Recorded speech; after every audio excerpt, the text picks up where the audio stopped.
Hello, everyone. Good morning, good evening, good afternoon, depending on where you're tuning in from. My name is Natasha Kimani.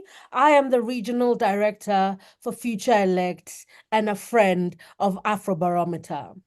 Today, we celebrate the visionary founders who established the gold standard of surveys in Africa. We get to hear the untold stories and pivotal moments that shaped Afrobarometer's incredible journey. We are going to be speaking to the co-founders of Afrobarometer and listening to them as they walk us through this incredible journey. The webinar is being live streamed on YouTube and Facebook. Live parallel interpretation is available in English, French, and Portuguese. Hashtags for the conversations are Afrobarometer at 25 or Voices Africa. And finally, we are Afrobarometer. Once again, the hashtags are Afrobarometer at 25, Voices Africa, and we are Afrobarometer. We encourage you to join the conversation online and tag us across all our social media platforms. Lastly, please feel free to type in your questions in the chat box in the Q&A section, and we will try to get to them as soon as we can. I would now like to hand over to Afrobarometer's CEO, Dr. Joseph Sunka, for his opening remarks. Over to you, sir. Thank you so much, Natasha. It's great to be here and really I've been looking forward to this day and it has finally come. In 1999, this day in 1999, the Afrobarometer service started in Accra, Ghana, and this has been going on for the past 25 years. It has been a long journey coming to this stage. And I think we have had the opportunity now to sit back and reflect on what has transpired in the last 25 years. It's really a great honor to be in this institution at this time, at this pivotal moment. I think 25 years in this business has been remarkable. Many of you would have heard about Afrobarometer or seen some of our work or even used the data in your own work. And it is all thanks to the co-founders whom we are celebrating today and also launching this day as the Afrobarometer Founders Day, which will become a signature program for Afrobarometer going forward, that every year on the 5th of July, we will mark it as Afrobarometer's Founders Day. So today we are officially launching this Founders Day. But the first thing that we want to do is to have the co-founders themselves speak to the public in terms of their experience from the beginning of Afrobarometer and its evolution over time, and hopefully touch on what they expect Afrobarometer or what their hopes are and dreams are for Afrobarometer in the next 25 years. And so I'm really happy that you've all joined us. Thank you so much for making the time to join us. The stories you hear here, I'm sure some of them will resonate with you. And I hope that they would inspire some of us all to think about ways that we can continue to innovate in areas in the governance space, in particular in Africa, that can drive our governance forward. The three co-founders thought about this and brought Afrobarometer into the fold, mainly because they wanted to give Africans a voice in policy making and decision making. That politicians and pundits do not speak for citizens, but that citizens themselves can speak directly to their politicians and their elected leaders. And this has been a remarkable journey, as I mentioned, over the last 25 years. And I'm really looking forward to the conversation here. Please feel free to engage with them, ask any questions that you have been having that is you are itching to ask the co-founders, and I'm sure they would provide some responses to that. So with that, once again, welcome to this webinar, and I look forward to a fruitful and engaging discussion. So I'll turn it back to you, Natasha, to take it. Thank you so much for that context, Joseph. And now I will be introducing our founders. I have tried to minimize their CVs because they're extremely distinguished. I will begin by Professor Michael Bratton, Afrobarometer's co-founder and board member. Professor Bratton is a retired university distinguished professor of political science and African studies at Michigan State University. And he's worked with Afrobarometer since 1999 as co-founder, executive director, and then senior advisory and governing board member. He's also worn several hats, including working for Rockefeller Ford Foundation and visiting scholar at Oxford University. Welcome, Professor Bratton. We are also joined by Professor Gima Boadi, Afrobarometer's co-founder and board chair. Professor Gima Boyadi served as Afrobarometer's executive director from 2008 to March 2021, when he became chair of the board of directors of the newly registered non-for-profit company.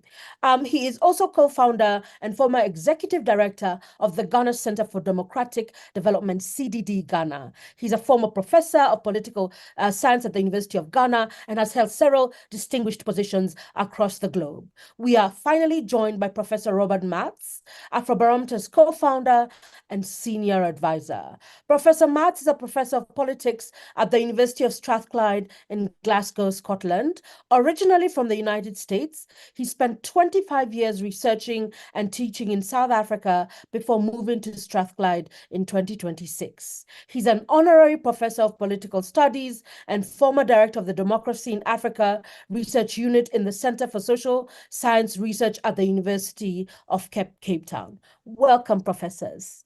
It is my honor to be with you on this conversation and on this webinar. My first question goes to you, Professor Bratton.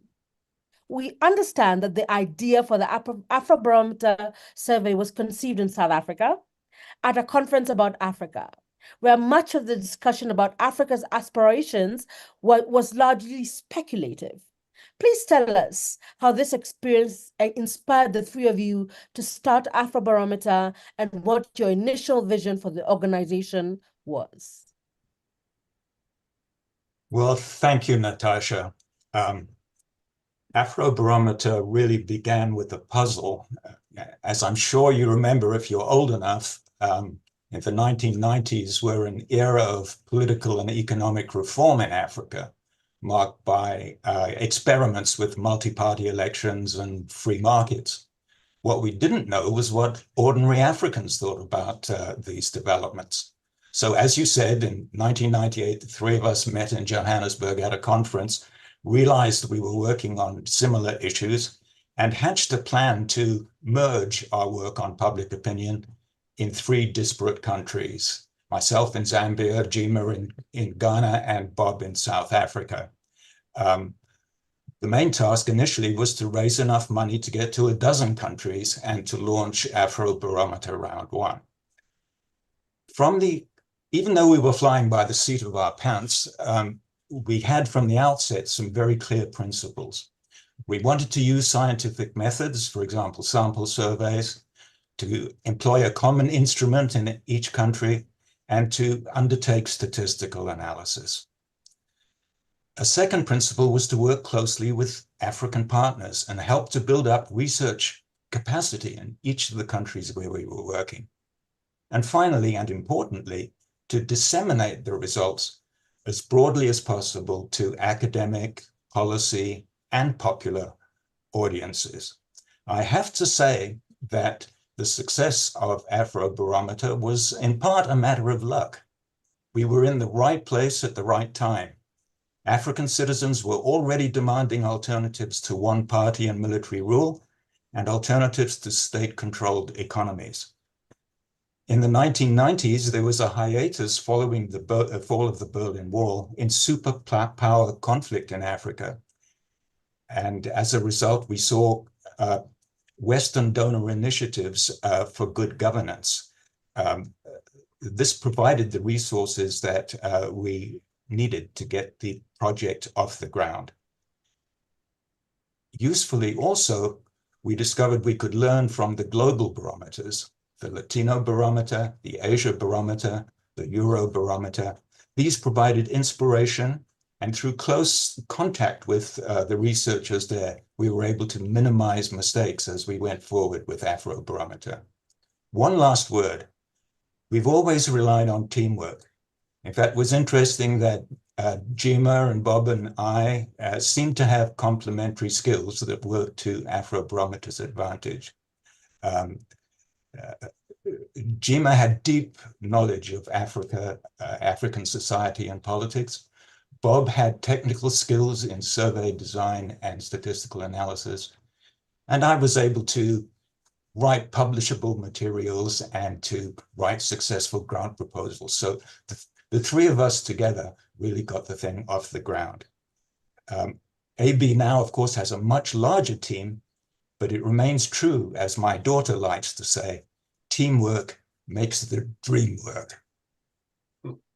Sounds like you're a magical trio, the Three Musketeers. Incredible work and incredible beginnings. Professor Matz, what are some of the significant challenges Afrobarometer has faced in conducting surveys across diverse and sometimes difficult environments?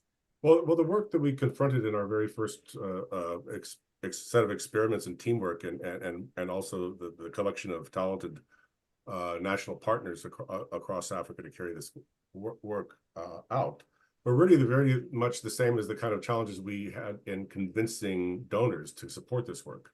So when we first started writing research proposals, for example, the United States National Science Foundation, and they sent those proposals out to noted scholars of African politics at the time, we had comments coming back saying, you can't do this. It's not possible to do this kind of survey work in Africa. People won't answer your questions honestly. And why would you do surveys in multiple countries anyways? Because everybody knows that the real differences are between men and women and rural and urban people. But basically, you know, Botswana, Namibia, there's not much of a difference because national boundaries are you know, colonial boundaries. They're not very, very significant. They're kind of artificial. So those were really the major challenges, the same kind of challenges we had in demonstrating that you know, with the right selection of talented national partners. Luckily, many of those we knew. Some of them had been Mike's previous students at Michigan State, or the organization of the Center for Democracy and Development in Ghana.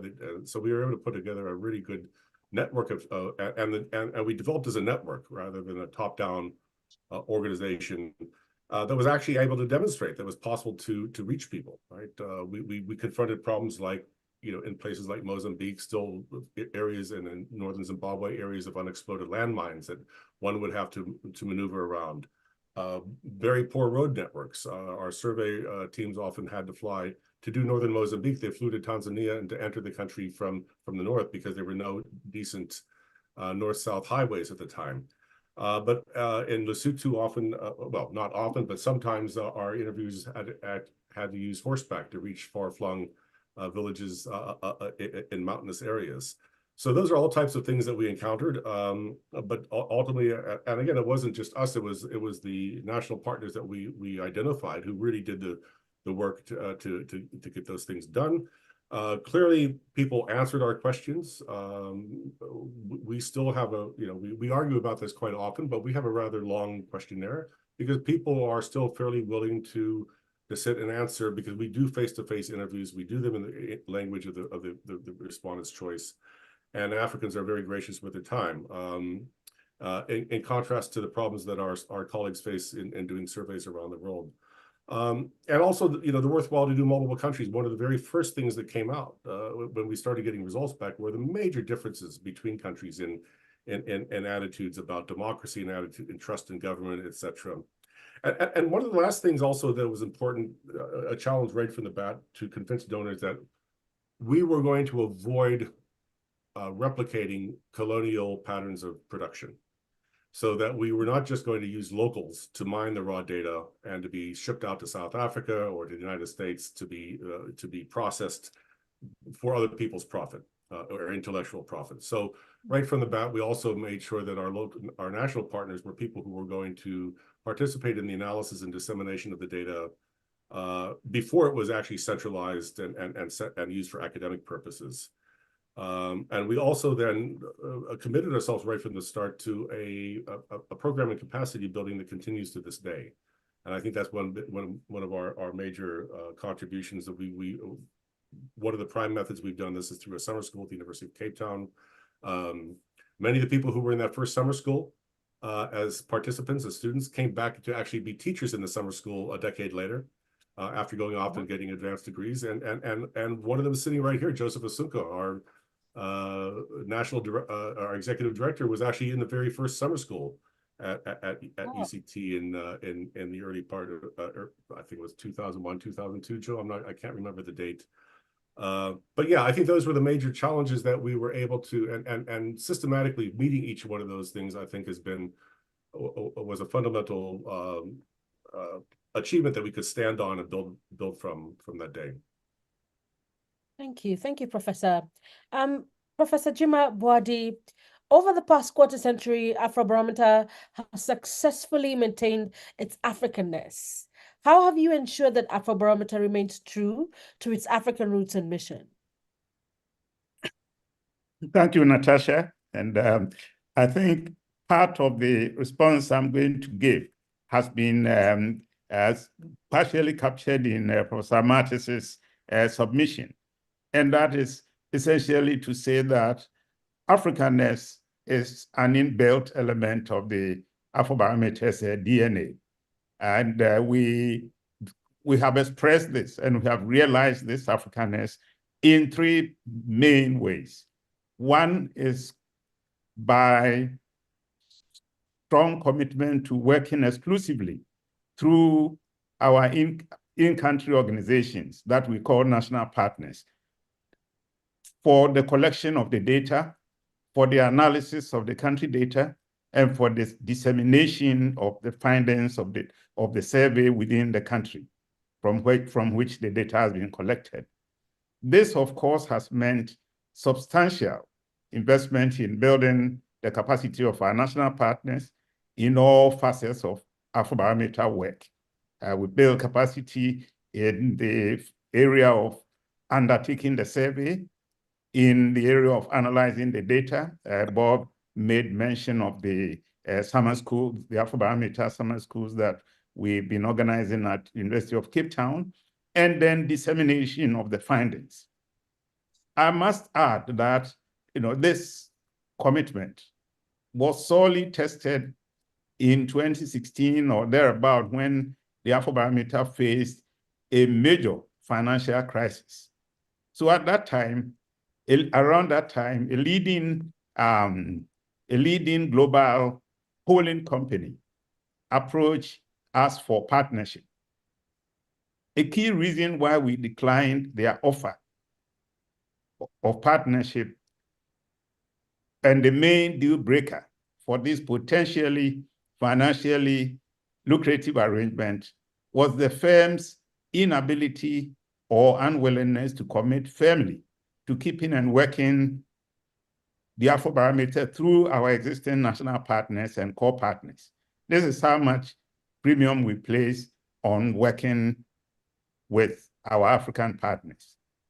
The second is to say that, to recall that the Afrobarometer was originally formed as a partnership of three independent institutions: Michigan State University, where Professor Matt Bratton was, the Institute for Democracy in South Africa, IDASA, where Bob Mattis was, and the Ghana Center for Democratic Development, where I was. But reflecting our commitment to Africanizing the AB's leadership and management, as soon as the opportunity came, and that is when Professor Bratton, who initially served as the executive director of the AB, as you said in the introduction, Natasha, and Michigan State was the project management unit. As soon as the opportunity arose, and it really was deliberate, Professor Bratton stepped out of the role of executive director in 2008, and I stepped into that role immediately as the AB's executive director. And from that time on, key management functions moved to Accra. The third point to make, emphasizing our Africanness and how we have pursued this goal doggedly, is that we now, since 2019, Afrobarometer's Africanization has moved to new heights with the incorporation of AB as an independent legal corporate entity that is based in Accra. So today's Afrobarometer technical and management teams, the CEO, the COO, surveys, and comms directorates, capacity building managers are all based in places like Accra, Cape Town, Lilongwe, Nairobi, and so on. This is how we have sought to manifest and to live our commitment to making and keeping the Afrobarometer as an African thing. Thank you, Professor. And what an incredible commitment that has been, reflecting in the design of the organization. Professor Matz, I come back to you with another question around what are some of the key findings from Afrobarometer's early surveys that challenged conventional wisdom about African public opinion? Well, right before we started this project, I worked for the Institute for Democracy in South Africa, IDASA. Yes. And one of the projects we had been involved in there was doing migration surveys in Southern Africa. And working with that team of scholars at that time, it was just really interesting to see how American, Canadian, principally scholars of African politics, just assumed that national boundaries were, again, heavily artificial, not meaningful. And then that was one of the main factors driving, migration across and brain drain migration across borders. And we started doing some surveys and started to find a bit of surprising findings, but those were really verified in the Afrobarometer. Number one, in just the differences across countries and how people evaluated their economy, thought about the quality of their leadership, thought about democracy.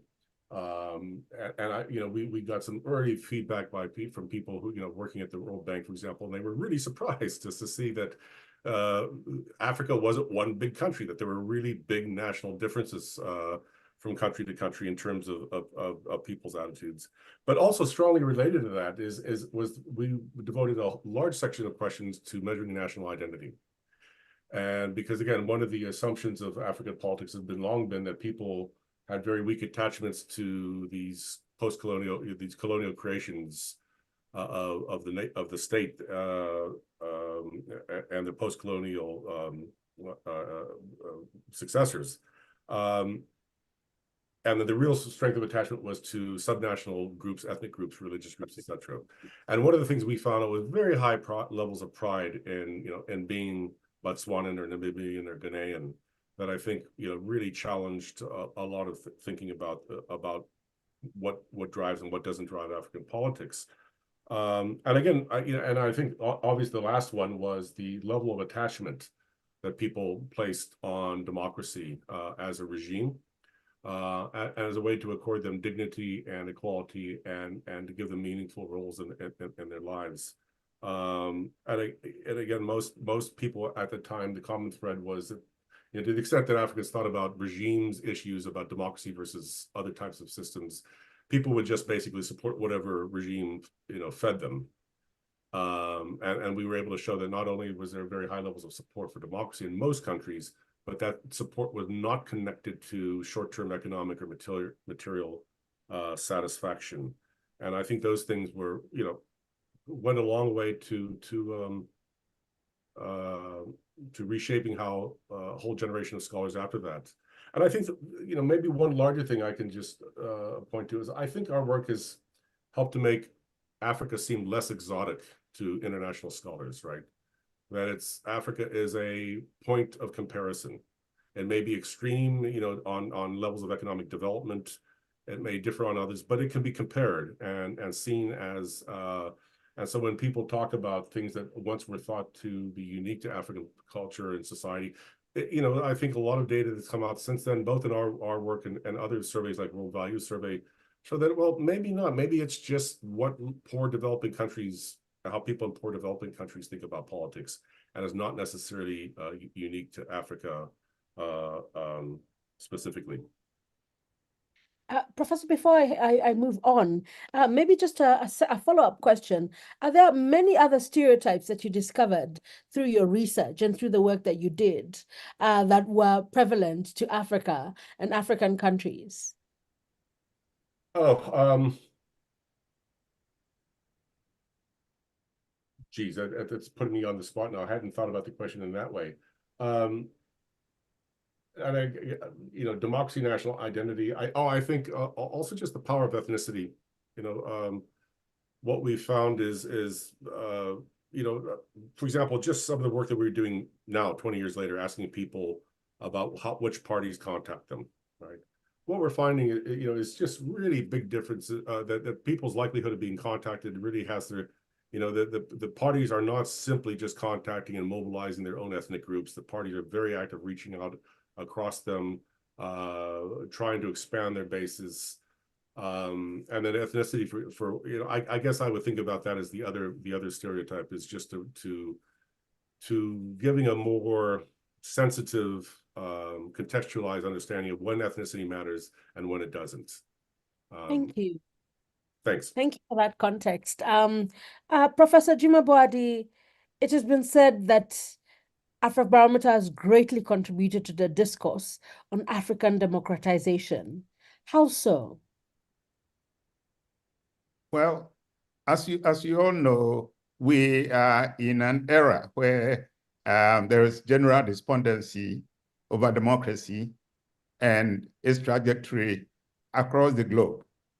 And we are in an era where we've seen the return of military coups and military regimes in parts of Africa, thereby upending democratization projects in those places. Well, so in this particular context, Afrobarometer data and insights have been extremely helpful in putting these matters into a perspective so far as Africans are concerned. I think, as is well known, Afrobarometer overtime data confirms clearly that ordinary citizens across Africa are quite unequivocal in their desire to live under governments that are democratic and accountable. We also realize, we also are able to confirm that these pro-democracy aspirations have largely persisted over time, even if there have been some drops in levels of popular support, popular commitment to democracy in some respects, particularly when it comes to levels of opposition to military rule. And then we've also been able to put all of this in context and to realize that the greatest challenge with democracy in Africa is not necessarily on the desire part, it's not on the aspiration part, it's not on the popular demand part, but it's on the supply side. And that is to say that in our surveys, for the most part, the delivery of democracy and accountable governance is typically weak, but also lagging. And that it is this democratic governance deficit, including deficits in the quality of democracy, deficits in the credibility of elections, deficits in government integrity and rule of law. This is the key driver of the instances where we see decline in popular or citizen affection for or faith in democracy. So we are then able to stand on the shoulders, I would say firmly on the shoulders of Afrobarometer overtime findings to confirm that ordinary Africans are not indifferent to the form of government under which they live. I mean, earlier on, Professor Martis was making a point about some of the areas in which Afrobarometer findings have confounded conventional wisdom. I would see this as one of them, but for Afrobarometer data, a lot of pundits will be going around saying that, well, Africa, there's too much poverty, and deprivation in Africa. Africans don't care for democracy or accountable governance. All they care about is being given food, being given bread. Well, Afrobarometer findings challenge that. And also our findings on the strong popular aversion to life presidency and strong citizen subscription across Africa to the idea of two-term constitutional limit on presidential tenure. It's also this has been a useful data point for exposing elected African presidents who make a presidential tenure extension bids, and to expose these bids as generally self-serving and contrary to the wishes of the average citizens. And I think these are some of the very important ways in which AB data has contributed to the discourse on African democratization and some of the setbacks that we see. Thank you so much, Professor. That was a beautiful contextualization. Professor Bratton, what would you say has been Afrobarometer's biggest achievements? Well, I think Jima and Bob have spoken about many of the achievements. What I'd like to do is to draw attention to the fact that Afrobarometer provides a data-driven source of evidence-based knowledge. I think this is extremely important in an era where we're encountering misinformation and disinformation, even conspiracy theories that are broadcast through social media and other means. I think it's essential that citizens, policymakers, outsiders have a chance to find a trove of evidence-based knowledge that they can use. It's essential, I think, in an era of low interpersonal trust, low trust in institutions, and even in some countries, deep political polarization. Another achievement, I think, has been even though it's been slow, our effort to project this evidence-based knowledge into the policy process. We've seen over time, gradually, public officials and in particular, actors in civil society making use of our data to address policy questions. Furthermore, over time, and I think this is getting us into projections for the future of Afrobarometer, we want to move even further from academic research into policy work, but also beyond that into public education. Public education, it seems to me, is equally important to the Afrobarometer's mission. After all, not all of the results we have are policy relevant. Some are much more useful for helping citizens understand the role that they play in a democratic system. I think we have some evidence to show that Afrobarometer is getting recognition for its contribution to evidence-based knowledge. In the international media, for example, it's very gratifying to me. Every day I read the New York Times, every week I read The Economist, and guess who gets cited authoritatively about what African citizens are thinking? It's the Afrobarometer. So it warms my heart every time I see those references to Afrobarometer. More importantly, though, it's been picked up by African governments. We know that cabinet officials cite the Afrobarometer in Botswana, in Uganda, in Senegal, in Cape Verde, across the continent, really. And we know, especially through the efforts of Professor Jima and our CEO, Dr. Asunka, African regional organizations and projects are now making use of our data.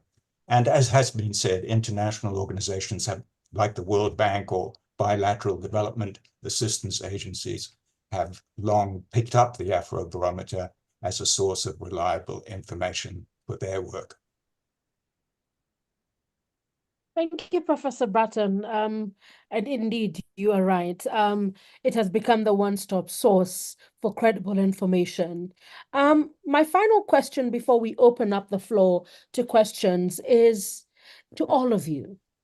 And I'll begin with Professor Matz. Looking ahead, what are the aspirations for Afrobarometer in the next 25 years? I'd like to hear from all of you, beginning with Professor Matz, Professor Bratton, and finally, Professor Jimaboadi.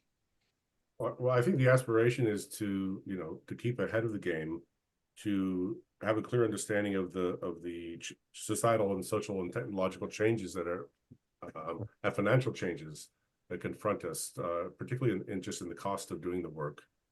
So that we really need to find ways to use new technology as it comes to allow us to do the work more efficiently, but at the same time, the great trade-off is it may be possible, for example, to use cell phones to reach representative samples as cell phone usage increases, but often that doesn't allow us to ask very many questions. So the real challenge is to enable us to more efficiently reach samples, but also to maintain our ability to collect a rich, complex, and broad range of data and attitudes, rather than doing a cell phone survey about who do you support in the next presidential election, and you may be able to reach a large sample for a relatively small amount of money, but that you can only ask 2 or 3 questions. So thinking about issues like that, and possibly other forms of collecting data in a representative way that we haven't even really thought about before. So we need to be open to and always be on the looking forward into the academic and the survey research world, to looking for new ideas about how to keep and not to mistake the form of how we do the work, which with the purpose of why we do it. Thank you, Professor. Professor Bratton? Yes, I'd like to echo Bob's comments. Afrobarometer does face new competitors who are entering the field of public opinion research, and they use new technologies. So I do welcome the Afrobarometer initiative to establish the A/B calling work, which is the use of phone surveys in those places where there is sufficient cell phone penetration and a sufficient sampling frame to allow us to draw random samples. Now, this means, and will always mean, that we can only work using cell phones in a handful of countries, and I think that's okay. The main point here is that Afrobarometer should never really abandon its core competence, which is doing face-to-face surveys every couple of years. If I could just add a couple of other ideas with the caveat that it's really not for us, the founders, to define the future vision of Afrobarometer. The task must now pass to a new generation of AB leadership. But a couple of points. At the outset, Afrobarometer was incubated in universities, at Michigan State, in Cape Town, in Accra. And I think that its future growth depends in part on more innovations in universities across Africa. At minimum, I think all African students in the social sciences should be taking at least one required course in scientific research methods. They should be encouraged to write original research papers using AB data to address real-world development problems.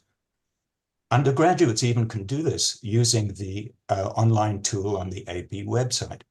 And graduate students and faculty, and I underline and faculty, could use more advanced methods to publish studies based on inferential or causal designs. The last thing I would say has to do with the financing of Afrobarometer going forward. If there's one glaring weakness in the current institutional arrangement, it's this. Almost all of the funding for AB operations comes from outside. This anomaly threatens the sustainability of the enterprise and leaves us vulnerable politically to those who wish us ill. So as a matter of priority, Afrobarometer needs to further diversify its already diverse funding base to include more African philanthropies and selected contributors from the African public and private sectors. I believe that Dr. Asunka is going to speak later in this meeting about the proposed Afrobarometer Resiliency Fund. I look forward to hearing his comments on that. And let me just say in advance that I support this initiative. An aggressive funding drive to attract small contributions from individual donors, both within Africa and from the wider world, would also help a great deal. Thank you. Thank you, Professor. And finally, Professor Jimmy Boadi. Thanks, Natasha. I would like to echo and re-echo the point about the financial resilience, the need for Afrobarometer's financial resilience going forward. I mean, especially when you link it to the fact that we are seeing a global, we are faced with the challenge of democratic closure globally, and in parts of the continent, we have to look forward to a time when the Afrobarometer's funding doesn't depend so much on the benevolence of Western governments, G7 governments, and Western institutions and foundations, and that we are able to get homegrown funding for the Afrobarometer. And I, in this context, very much welcome the initiative that the AB CEO is going to launch today about fundraising for the Afrobarometer. But just to get back to maybe my main brief, I think my vision is that we're able to expand coverage to all African countries. We currently cover 39, 40. We are aiming to do 42 or so in the current round. But of course, every African citizen deserves to have, every adult citizen across Africa deserves to have his or her opinion sampled on these matters. And I hope Afrobarometer continues to expand its coverage to all 54 countries of the continent.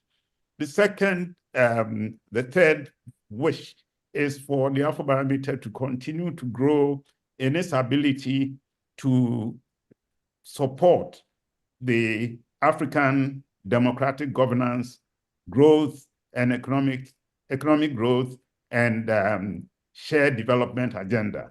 In short, I wish for the AB continued capacity to expand its contribution to the achievement of Africa's Agenda 2063 goals.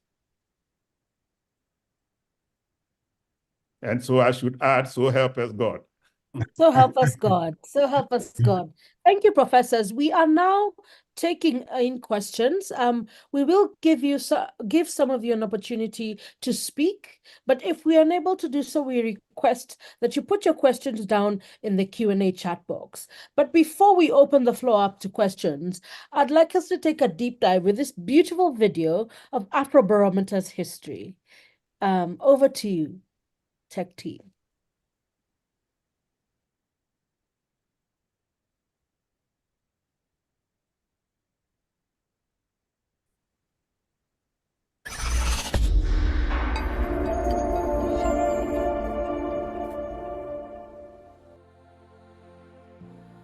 Throughout the 20th century, virtually nothing was known about the values, preferences, or insights of African people.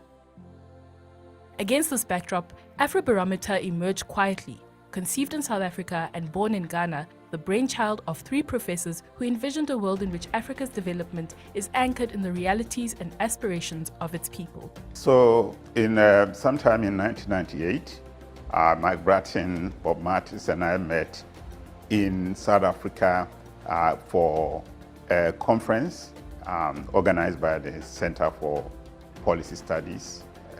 And we were talking among ourselves and discovered that 3 of us were conducting opinion surveys. So Mike was conducting opinion surveys in Zimbabwe, and Bob in South Africa, and I was doing that in Ghana. And we thought, well, it would be a good idea to do this systematically and comparatively, so that we get a sense of things. And this was particularly interesting to us because we were at a conference on African democratization, and we realized that up to that point, we only had assumptions and presumptions about what ordinary Africans thought about the economic and political liberalization reforms that were going on in their countries, especially the democratic reforms. Their first data set proved that Africans can be scientifically polled just like people in other regions of the world, and debunked the notion that Africans are indifferent to democratic governance. Again, the misperception out there amongst people who had the money to provide assistance for surveys was that Africans won't tell you their opinions. Right? And again, I think our very first round of surveys just stood that on its head and showed you that people are quite willing to engage and to think about politics in a serious way and express their opinions. Building on its initial success, Afrobarometer extended its reach in the early 2000s, entering a growth phase that continues to this day. Offering reliable scientific data and analyses, Afrobarometer began entering the spotlight across the continent and beyond. Showcasing the capabilities of African leadership and African partners, we reached another milestone with a daring leap from 20 countries to 35 countries in round 5 in 2011 to 2013, followed by 36 countries in round 6 about 2 years later. These expansions weren't just about increasing numbers. They were about building the narrative of a continent. Then a key funder withdrew its support, citing a change in priorities. This plunged us into a severe financial crisis, posing an existential threat to our organization. Through this crisis, we learned that opportunity could emerge from adversity and that our work holds great value for many. One of the great things that came out of the Afrobarometer's funding crisis was an opportunity to revamp the Afrobarometer's institutional makeup. In 2019, we incorporated as an independent corporate entity, giving Afrobarometer a solid legal foundation and increased autonomy. Today, Afrobarometer stands as the premier non-partisan Pan-African research organization committed to tracking the experiences, evaluations, and perspectives of ordinary Africans on political, economic, and social developments. Afrobarometer is broadly comparative. We use a methodology that is the same across countries. This enables us to identify the similarities across countries and therefore to boost the claim that we are a Pan-African organization.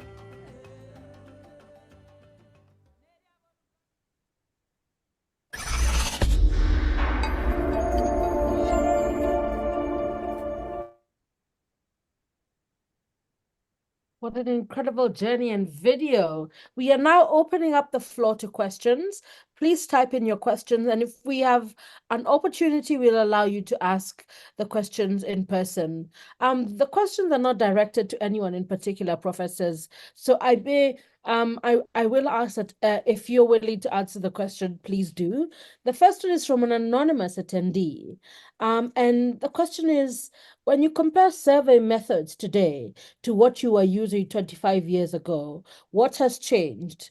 Perhaps Professor Matz, you could answer that? Yeah, I mean, I think one of the first things is that we've been the beneficiary of steadily improving census data from national statistics offices. Some of the first rounds of surveys, we had to use quite old data, or we had to use other data sets that private market research organizations had been collecting as a sampling frame rather than national statistics provided data sets, but I think that's been improving, and we've been all the better for that. But we've always been fighting, and I've mentioned this earlier, is the issue of costs. And with the rapid expansion in travel costs and costs of petrol, because that's how our teams of interviewers travel across the country and to meet and to speak with the respondents, we've introduced a series of reforms at different rounds. One of them would be further clustering, more tightly clustering our interviewers to cut down on travel costs.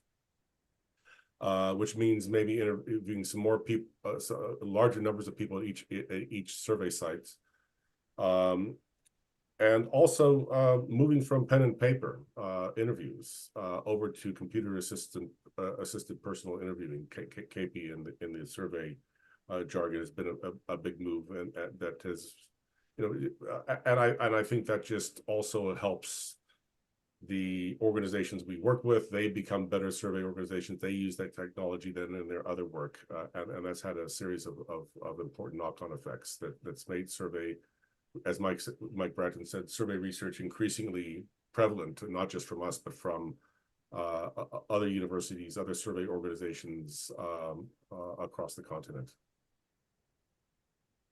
Thank you. The next question is from Peter Penna, who begins by saying congratulations and mentions that Afrobarometer has been very important in his journey as a graduate student researcher at Michigan State University. And his question is around how changes in demographics, for example, urbanization and the growth of urban spaces and development has or will change the sampling approach, e.g., achieving a representative sample with significant population movements and the delivery of survey. Professor Bratton?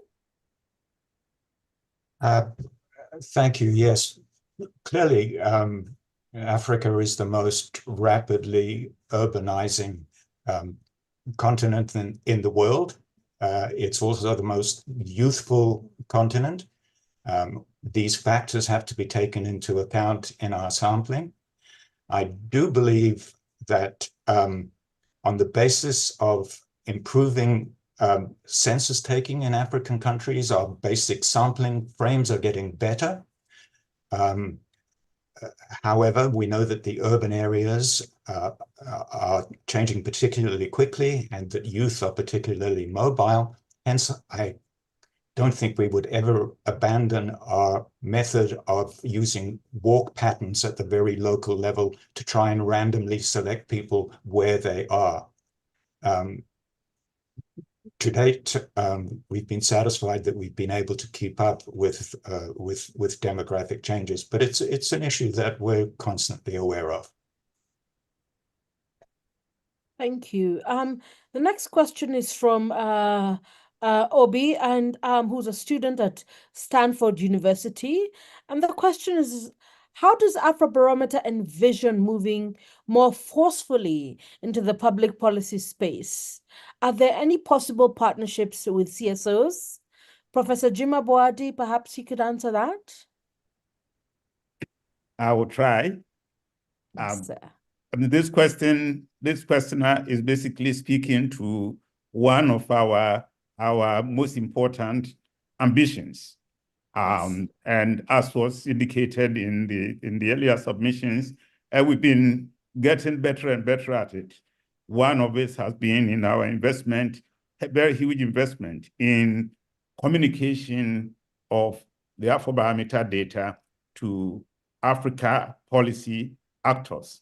In more recent times, there is more collaboration with African civil society organizations at all levels, some regional, some national level ones, covering different sectors, social, economic, social justice, economic reform, transparency, accountability institutions, non-state institutions, to spread the data. There is an initiative that has been going for several years now called the Data for Governance Alliance, for instance, which basically brings brings Afrobarometer data to the table of a variety of civil society actors across the continent to be able to use that data, to have it at their disposal, to understand how to use it, and to use it to support their own advocacy. But I think it's an area that we need to continue to invest in. We've also been trying to work more and more closely with the African Union and Africa regional economic communities and other Pan-Africanist institutions. That's all in the area of trying to get this data to more widely used by Africa policymakers and in Africa policymaking. Just to add that just last week, I was speaker at a seminar at the Africa Department of the International Monetary Fund office in Washington, D.C., first fielding questions from their field officers, their field economists and others, drawing from Afrobarometer insights. So this is our ambition, and fortunately, we've been making good progress on that. And we get inspired by a question like this to do more. Thank you, Professor. We have a hand from the audience. Glenn, we request that you keep your questions short and succinct. Over to you. Thank you so much. I appreciate moderator. Can you hear me? Absolutely. Yes, I would like to congratulate Professor Jima, Professor Michael Bratton, and Bob Mattis for coming up with such a very good initiative on the African continent. I think one of my concern is that we believe that elected officials are the ones who are central to ensuring that delivery of public goods is affected in most of these countries. And I believe that political parties are an area that Afrobarometer data is not being pushed to them, because leaders come from political parties, policy choices come from political parties. What is Afrobarometer thinking about in terms of putting this data and results at the center of these political parties, so that their choices, as and when they are electing people to run for office, and their manifestos and policy choices are anchored on empirical data?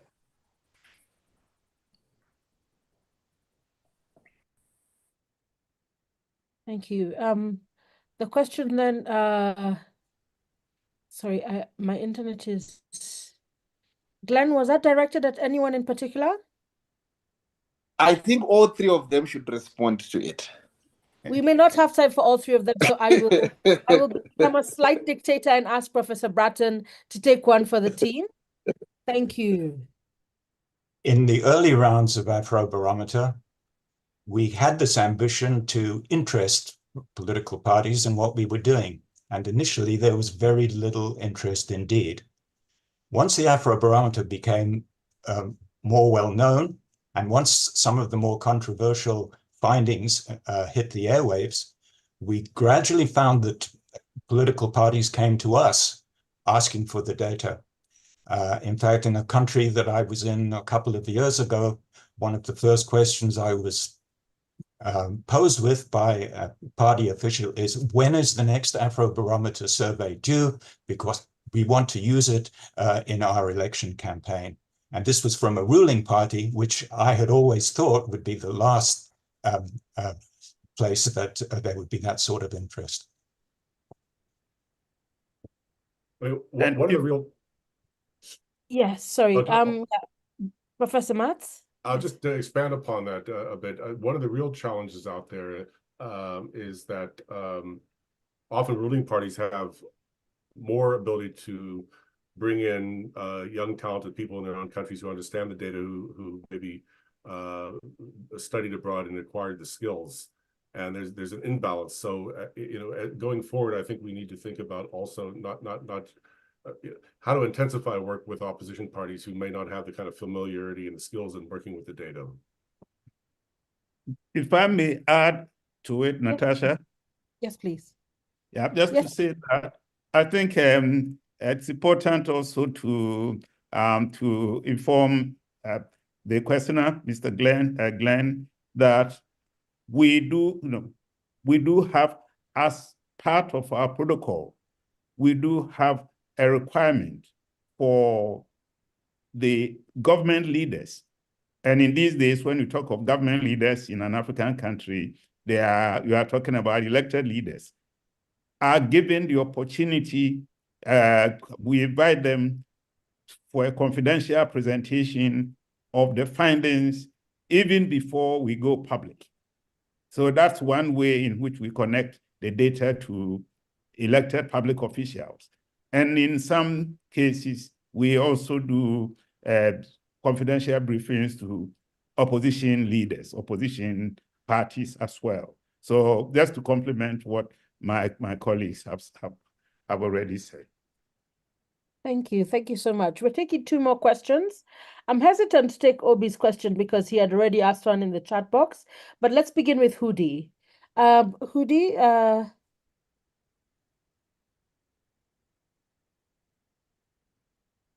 can you hear us?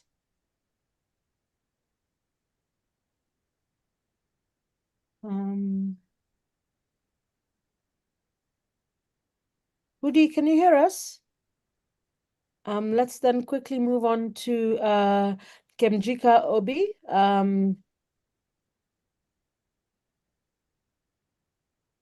hello. And Can you hear me?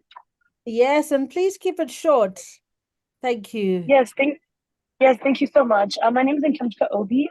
I don't have a question, but I just wanted to say thank you so much to the panelists and the co-founders for creating Afrobarometer. I'm an undergraduate student, and I've had the opportunity to utilize their work in my own research. And I think the opportunity to be able to have accessible data for ordinary Africans on the continent is really important. So thank you very much. Thank you. I promise we are going to have an opportunity to say our thank yous. This is an opportunity to ask questions. So thank you, Kemjika Obi. But Hudi, can you hear us? I don't think they can. David?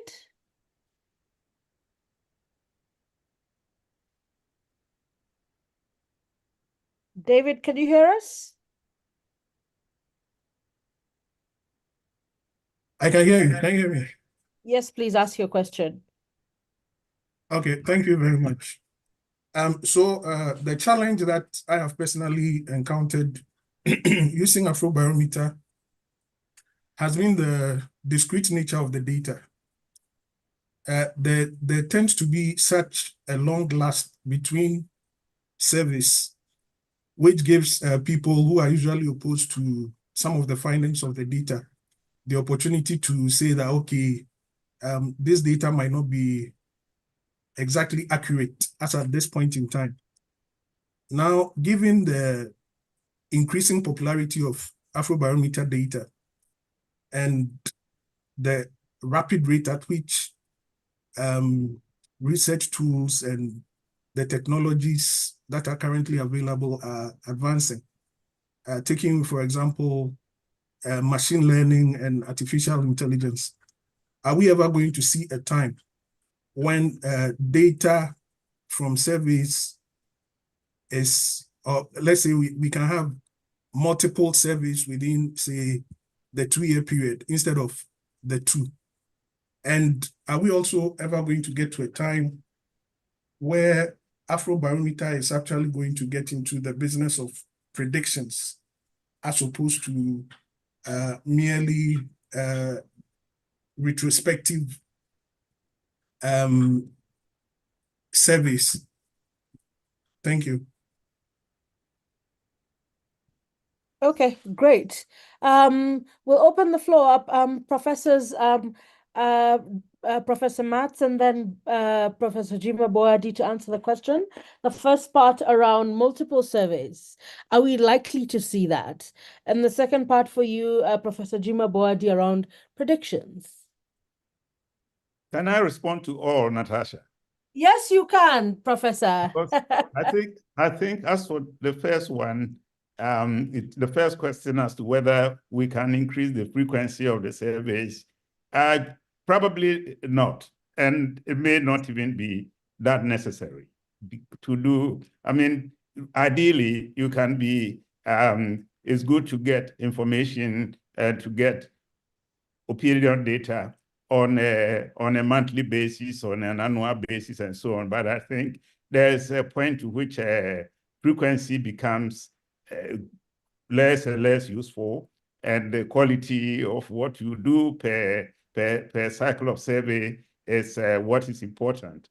I think right now we are doing roughly 2 years, 2.5 years per round, and that seems to be good enough. It's certainly much better than what most governments in Africa do with their household surveys. So I don't think we should be running ahead of ourselves on that. As for the point about prediction, moving into the area of prediction, well, I don't, at least unless it's up to the new leadership of the Afrobarometer, but in our time, prediction was not our intention. So it was understanding what people's needs were, what their aspirations were, what their perspectives were, and so on. It turns out that you can do some reasonably useful projections, I wouldn't say predictions, on the basis of the historical data. But I must emphasize that at least the prediction of future events is not exactly the Afrobarometer's role. Well, we'll leave that to prophets. Thank you, Professor. Professor Bratton and Matt, anything you'd like to add before we go? We take one more question from the audience. Suedu? I think Jima said it all. It was perfect. Suedu, can you hear us? Hello, hi. Yes, I can. Thank you so much for this opportunity. For me, I'm curious to know about Afrobarometer's vision towards covering the entire African continent. Like Prof. Jimabodi indicated, the plan is to reach all countries. Is there a specific target in terms of years that you plan as Afrobarometer to be able to reach this target, reaching all African countries within the continent? Thank you. I mean, could I speak to that? I think, as we've expanded over time, we've done so very carefully, really guided by 2 or 3 key criteria. And one of them is there a sufficient environment in which citizens feel safe to speak their minds about the political system? And secondly are there local organizations who not only are willing to do the work, but also are willing to stand up and release results within the country. So if a local organization, we've had instances where in certain countries, local organizations say, yes, they're willing to take the contract and do the survey, but they'll send it back to Accra and you can release it there, but we don't want any part of releasing it inside the country. And that tells us volumes. And that also tells us about whether the respondents are likely to feel safe giving their honest opinions. So we've been limited. Our expansion has been limited by those factors, but even more importantly, we really can't do our work unless there is accurate census data available generally, and we try and work with the proviso that it has to be no greater than 10 years old.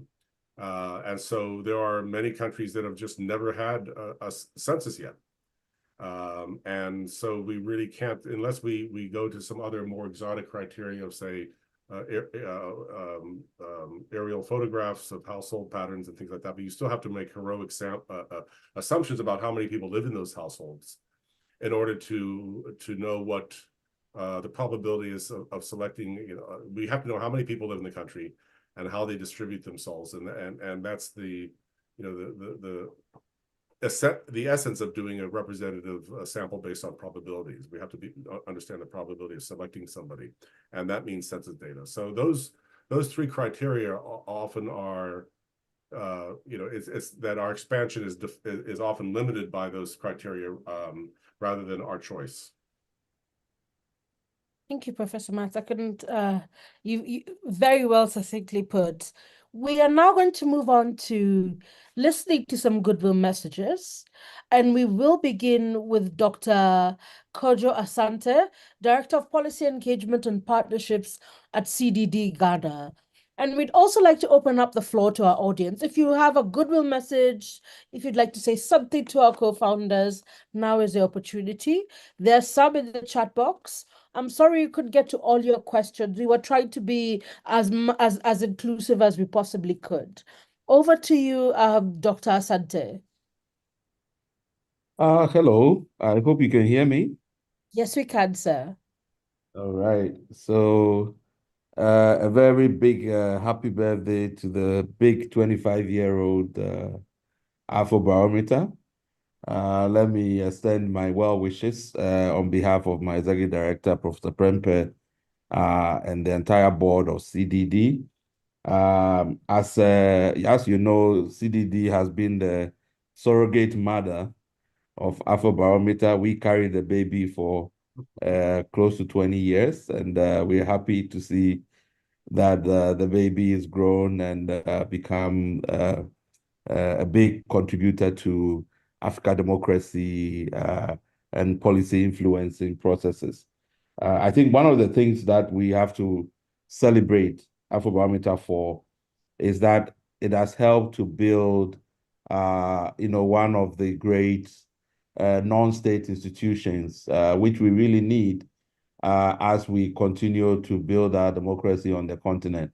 Even as we build the capacity of the states, we also have to build institutions that support, civil society and support institutions that are not of the state. So we really are proud of what they have achieved, and we know that there's more that we are all going to achieve together in the future.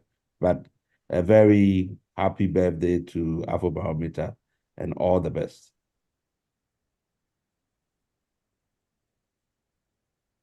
Thank you. Over. Thank you so much, Dr. Asante, for that wonderful message. I'm going to read some here. Some are anonymous. Maybe we could enable the chat box or the Q&A box. They say that it's disabled. Maybe you could put your comments in the Q&A box. The first one is, congratulations and long life to all the founding fathers of Afrobarometer, as well as to the entire Afrobarometer team and its national partners. So there are many people who are congratulating you and saying you're doing an incredible job. And Wanja Douglas, I congratulate Afrobarometer, and above all, just let the founders know that they have not only given Africans a voice in policy, but fed so many families and trained so many young researchers like herself. Long live Afrobarometer, long live founders. Oh, that was beautiful to read. Kemjika, I'm going to read yours now. You spoke earlier, but I'd like to read yours now. She's a student at Stanford and currently interning at the Center for Democratic Development in Ghana. She is honored to have been able to utilize Afrobarometer's data in her undergraduate studies with Professor Larry Diamond at Stanford. So there are many congratulations coming in. And if you'd like to put up your hand and say something, please do let us know. If there's nothing, we are going to be moving forward. Andrew Lavalli also says, great presentation and great work from the founders. If there are no more messages, there's one here from Dan Posner. Congratulations to all of you for your key roles in founding and now leading one of the most important and impactful research efforts in Africa of the past 3 decades. Technical challenges prevented me from logging into the Zoom, but he congratulates you all on behalf of researchers around the world who study Africa. He wants to offer his deep thanks for your vision and extraordinary efforts to build this indispensable research tool. It is not an overstatement to say that you have shaped history. sending my wishes to you all. What an incredible message. I am now, if there are no other messages, let me just look one more time. There's one here from Lauren McLean, sorry. Thank you to all of the 3 Afrobarometer founders for their vision and leadership in this important project. Generations of scholars studying African politics have benefited from the data and their mentorship. That's from Lauren McLean. Lucy Blythe, maybe just her chat is disabled. Sorry. Professor Mattis, yeah, I guess that's it.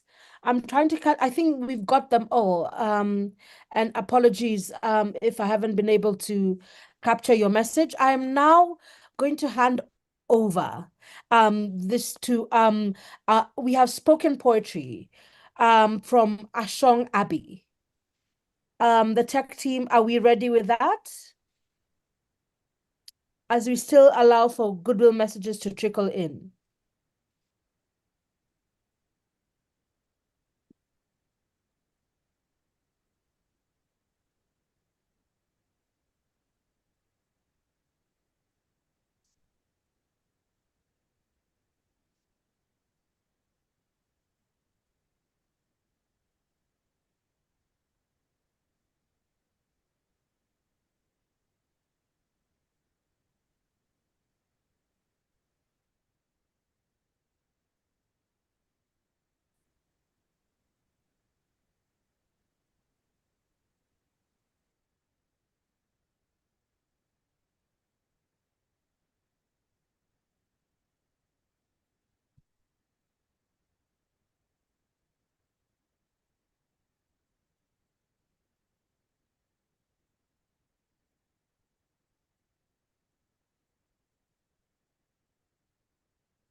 Hello? We are waiting for, yeah, it's on now. My name is Apioko, and I'm going to share this piece to celebrate the legendary founders of the Afrobarometer family, the Afrobarometer company. Ago. Amen. Ago. Amen. I'm the royal town crier. I'm the queen of my poetic woman queendom. I'm the goddess of poetic African rivers, savannas, and oceans. I am the lioness, I am the tigress, and I am the Ghanaian mermaid. I'm poetry incarnate, and I'm the matriarch of modern poetic nations. My pen fears no sword, no woman, no man, no beast, no plague. Forget the muse, for I am the muse. I go. Where the soul whispers histories, and the winds carry murmurs of tomorrow, Afrobarometer was born. A chorus of diverse voices gathering the breath of everyday lives in the dance of democracy, governance, and dreams. Afrobarometer, you are the echo of millions, their aspirations and their truths, collected from every dusty path and every urban sprawl. Each survey is a heartbeat, each response is a story in the vast narrative of African existence. Ago. Professor Jimabwedi. You're not just a professor in titles, but you are the essence of a mentor. Dust of the classroom clinging to your spirit, eyes gleaming with the power of shared knowledge. You walked the corridors of Legon, dreaming of a realm where every whisper mattered. From Ghana to the globe. Your journey is a testament of resilience, the art of listening deeply. In your vision, the silent voice is found. and we find the voices of yesterday, today, and tomorrow. Ago. In your hands, a map is mapped and truths are unearthed. Ago. Professor Michael Bratton, your laughter resonates through scholarly halls. A conduit from Michigan's chill to Africa's warmth. Your inquiries are seeds in fertile soils. Your works are a canvas of comprehension, sketching democracy's roots and political engagement's leaves. Imagining you bent over pages, tracing nations' contours, your pen is a sculptor's tool, shaping raw data into the polished marble of understanding. Ago. And Professor Robert Matz, a traveler of realms, from Cape Town's vibrant rhythm to Glasgow's quiet reflection, you, a weaver of statistical narratives, drawing connections across the fabric of human experience. Your analysis is a mirror, reflecting not just the face, but the heart of society. Each questionnaire is a lens. Every answer is a fragment of the African mosaic. Each finding is a step towards enlightenment. Ago. So our founders, Jimabwedi, Bratton, Matz, we see you not just as distant icons, but as hearts pulsating with purpose, minds brimming with inquiry, hands molding the clay of the future. Afrobarometer is your progeny, grown from dedication's soil, watered by struggle's tears, nurtured by hope's light, a living, breathing testament to vision, tenacity, and far beyond the years that you dreamt to become a fruition of what is, what lives, what breathes. Ago. In the African child's laughter, we see your work. In the African mother's worried gazes, we feel your work. In the African father's determined strides, we feel your work. In the African elder's quiet strength, we feel your work. And Afrobarometer thrives because of you. Each data point is a life. Each survey is a glimpse into the human spirit. Each round is a chapter in Africa's unfolding story. Ago. As we celebrate you today, we remember that what you do is not just mere numbers, but they are lives in motion. They are dreams pursued. There are challenges faced, and there are victories embraced. Afrobarometer is a monument of you three visionaries, and to countless souls whose stories you encapsulate, a beacon for future generations, guiding, illuminating, enduring. Ago. In your honor, we press on.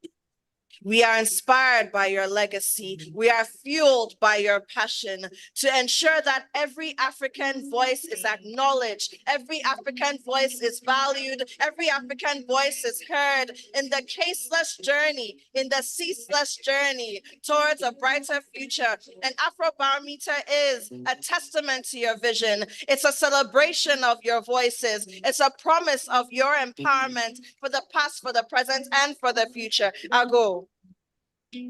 So with gratitude, we stand eulogizing you, our founders. You're champions of democracy.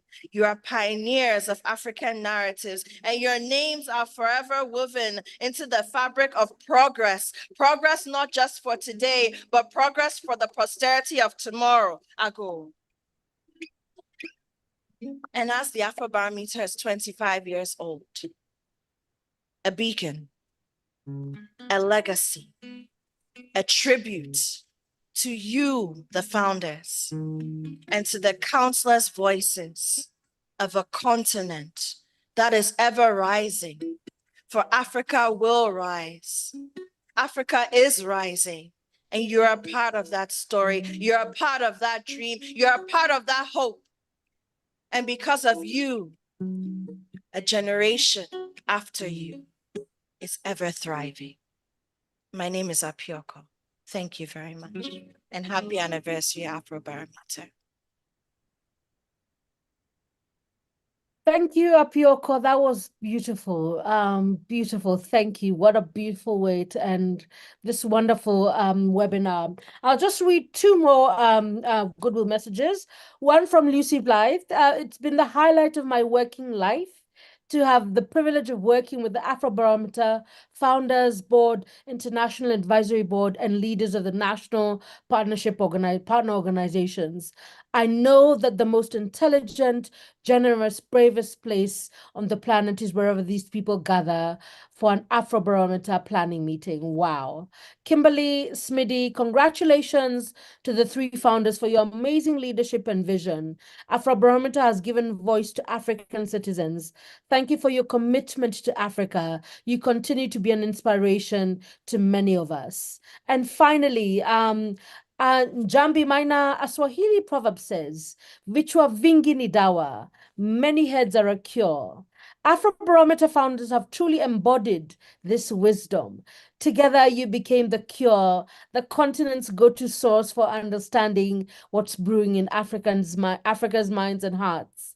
Oh, that was beautiful, Njambi. And to everybody who has shared, Amani Marco, happy 25th anniversary.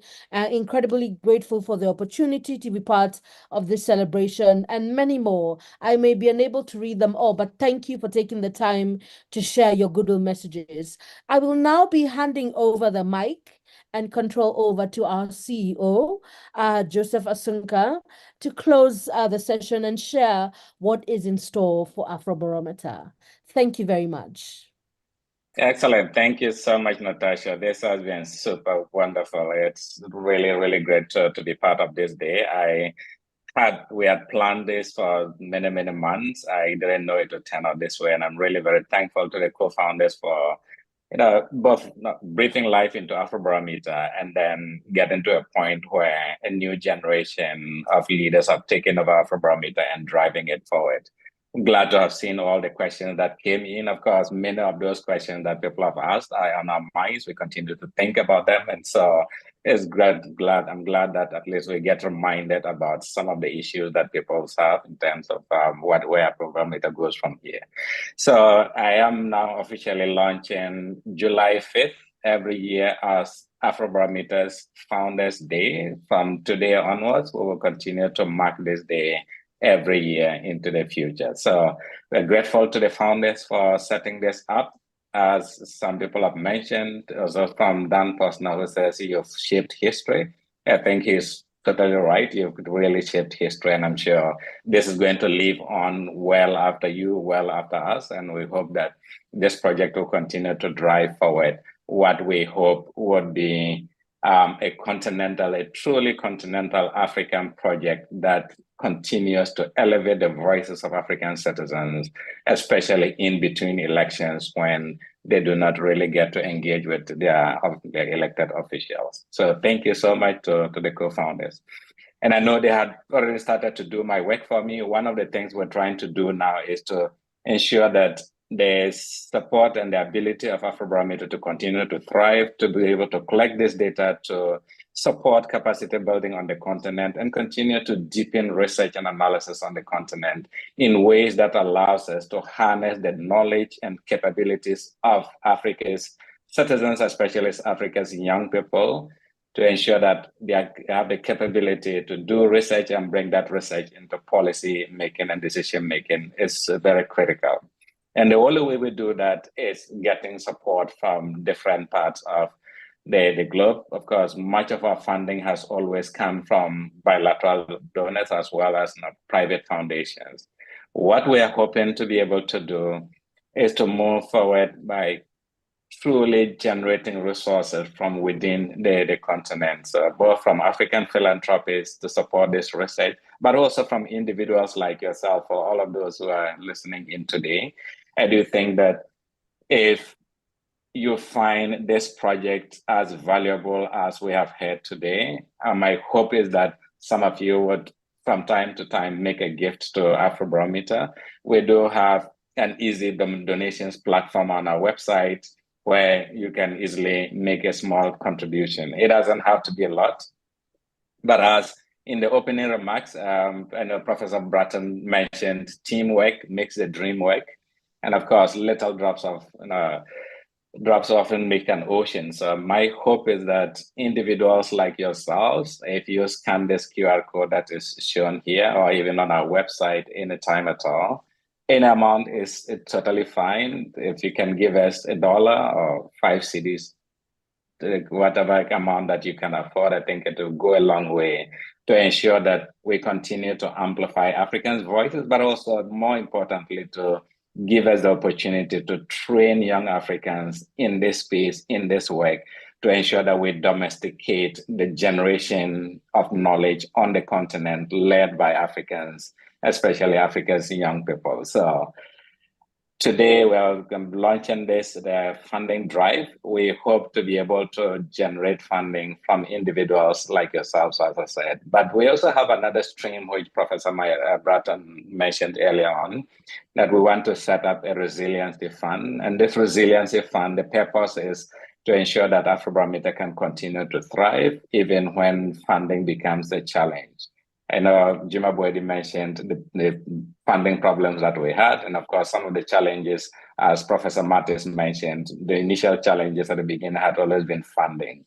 And this has been, Afrobarometer has been proven to be a very successful story. And I believe that the mission and vision of Afrobarometer resonates with most of you who are listening to us today.